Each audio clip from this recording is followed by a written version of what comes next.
Hi అండి, అందరికీ welcome back to my channel. మరమరాలతో ఇలా చక్రాలు చేసుకోండి, చాలా క్రిస్పీగా చాలా బాగుంటాయి. ఎలా అనేది ఇప్పుడు వీడియోలో చూసేద్దాం.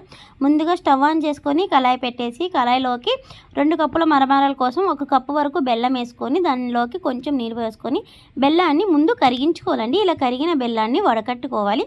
ఇలా వడకట్టుకున్న తర్వాత దీన్ని ఇప్పుడు పాకం తీసుకోవాలండి. ఇలా పాకం వచ్చేటప్పుడు కొంచెం ముదురు పాకం అనేది కావాలి. ముదురు పాకం వచ్చింది రానది తెలుసుకోవడానికి కోసం ఇలా బెల్లం మరుగుతున్నప్పుడు ఒక గిన్నె తీసుకొని దానిలో కొన్ని నీళ్లు పోసుకొని ఇప్పుడు మరుగుతున్న బెల్లం పాకాన్ని ఆ గిన్నెలో వేసేసి మనం వేయగానే ఉండలా చుట్టుకుందనుకోండి, అప్పుడు ముదురు పాకం వచ్చినట్టండి.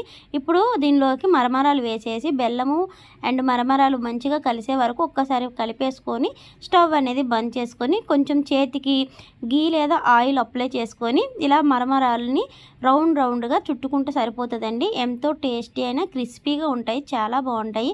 మరమరాలతో చక్రాలు రెడీ అయినట్టేనండి.